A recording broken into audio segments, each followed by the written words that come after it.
जब कोई परम ब्रह्म भगवान श्री कृष्ण की भक्ति करता है तो उस भक्त पर भगवान श्री कृष्ण की कैसी कृपा होती है।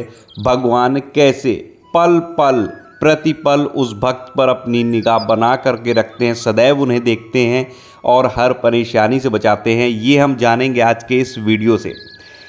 ये कथा है बहुत पुरानी, जब राजा अम्बरीश ने एक बार अपनी पत्नी के साथ भगवान श्री कृष्ण को प्रसन्न करने के लिए वर्ष के सभी एकादशियों में व्रत का नियम किया। वर्ष पूरा होने पर पारण के दिन उन्होंने धूमधाम से भगवान की पूजा की और ब्राह्मणों को भी गोदान किया। यह सब करके जब वे पारण करने जा रहे थे तभी महर्षि दुर्वासा अपने शिष्यों के साथ वहां पर आए। राजा ने उनका सत्कार किया और उनसे भोजन करने की प्रार्थना की। दुर्वासा जी ने राजा की प्रार्थना तो स्वीकार कर ली और स्नान करने यमुना तट पर वे चले गए। द्वादशी केवल एक घड़ी ही शेष थी। द्वादशी में पारण ना करने से व्रत को भंग माना जाता था। उधर दुर्वासा जी कब आएंगे इसका कोई पता नहीं था, परंतु अतिथि से पहले भोजन करना भी अनुचित था। ब्राह्मणों से व्यवस्था लेकर राजा ने भगवान के चरणोदक को लेकर पारण कर लिया और भोजन के लिए दुर्वासा ऋषि की प्रतीक्षा करने लगे। दुर्वासा जी ने स्नान करके लौटते ही अपने तप बल से राजा के पारण करने की बात को जान लिया और वे अत्यंत क्रोधित हुए कि मेरे भोजन के पहले इसने क्यों पारण किया। उन्होंने अपने सर से एक जटा उखाड़ ली और उसे जोर से जमीन पर पटक दिया। उससे एक काल अग्नि के समान कृत्या नाम की भयानक राक्षसी निकली। वह राक्षसी तलवार लेकर राजा को मारने दौड़ी। राजा जहां थे वहीं पर स्थिर खड़े रहे। उन्हें जरा भी भय नहीं लगा, क्योंकि वे सर्वत्र सब रूपों में भगवान कृष्ण को ही देखते थे और ऐसा देखने वाला भगवान का भक्त भला कहीं अपने ही दयामय स्वामी से क्यों डरेगा, क्योंकि वे सभी में भगवान को जो देखते थे। अम्बरीश को तो कृत्या भी भगवान ही दिखती थी, परंतु भगवान का सुदर्शन चक्र तो भगवान की आज्ञा से पहले ही राजन की रक्षा में नियुक्त हो गया। उसने पलक झपकते ही कृत्या को भस्म कर दिया और दुर्वासा ऋषि की खबर लेने के लिए उनकी ओर दौड़ पड़ा। अपनी कृत्या को इस प्रकार नष्ट होते देख और ज्वालामय कराल चक्र सुदर्शन को अपनी ओर आते देख दुर्वासा जी अपने प्राण को बचाने के लिए भागे। वे दसों दिशाओं में, सभी पर्वतों की गुफाओं में, समुद्र में, जहाँ जहाँ छिपने गए वहाँ वहाँ सुदर्शन उनका पीछा करता गया। आकाश पाताल वे सभी जगह गए। इंद्र आदि लोकपाल तो उन्हें क्या शरण देते, जब स्वयं ब्रह्मा और शंकर जी ने भी आश्रय नहीं दिया। लेकिन दया करके शिव जी ने उनको भगवान के ही पास जाने को कहा और अंत में दुर्वासा ऋषि वैकुंठ गए और भगवान विष्णु के चरणों में गिर पड़े। दुर्वासा ने कहा, प्रभु आपका नाम लेने से तो नरकीय जीव भी नरक से छूट जाते हैं। आप मेरी रक्षा कीजिए। मैंने आपके प्रभाव को न जानकर आपके जो भक्त हैं उनके प्रति अपराध कर दिया, इसलिए आप मुझे क्षमा करें। भगवान अपनी छाती पर भृगु ऋषि की लात तो सह सकते, अपने प्रति किया गया अपराध वे मन में भी नहीं लाते, पर भक्त के प्रति किया गया अपराध वे क्षमा नहीं कर सकते। प्रभु ने कहा, महर्षि मैं स्वतंत्र नहीं हूँ, मैं तो भक्तों के पराधीन हूँ।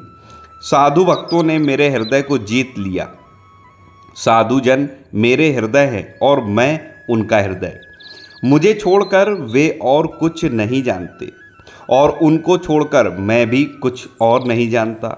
साधु भक्तों को छोड़कर मैं अपने इस शरीर को भी नहीं चाहता और इन लक्ष्मी जी को, जिनकी एकमात्र गति मैं ही हूँ, मैं उन्हें भी नहीं चाहता।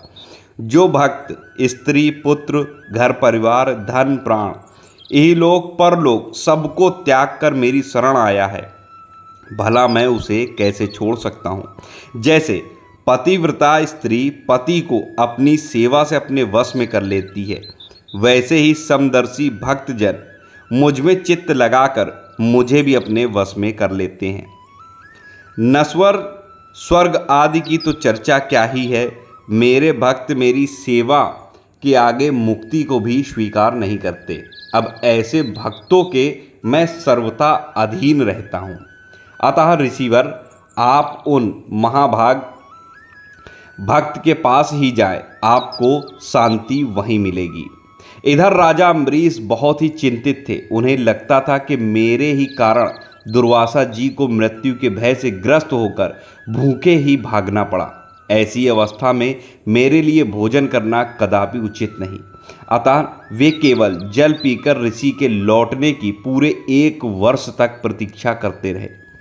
वर्ष भर के बाद दुर्वासा जी जैसे भागे थे वैसे ही भयभीत दौड़ते हुए आए और उन्होंने राजा के पैर पकड़ लिए। ब्राह्मण के द्वारा पैर पकड़े जाने से राजा को बड़ा मन में संकोच हुआ।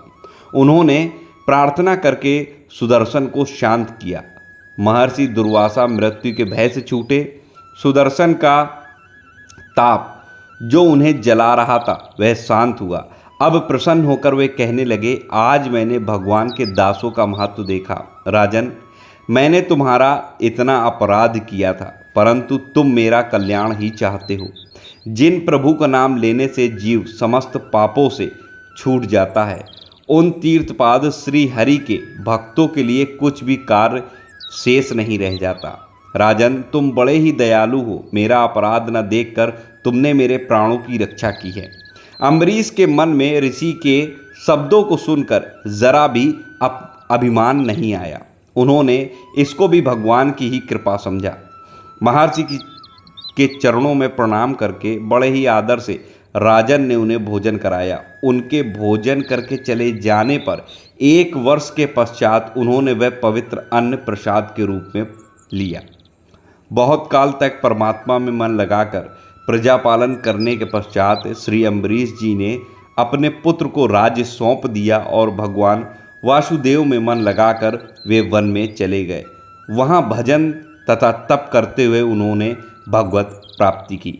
तो आज की इस वीडियो से दोस्तों हमें ये सीखने को मिलता है कि जब हम भगवान की भक्ति करते हैं तो हमारे मन में ये विचार आता है कि हम आज इस मुसीबत में पड़ गए और भगवान हमारी मदद नहीं कर रहे हैं। इस दौरान हम कभी कभी भगवान को भी कोसने लगते हैं, लेकिन हमें हमेशा ये याद रखना चाहिए कि भगवान कभी भी हमारा अहित नहीं चाहते।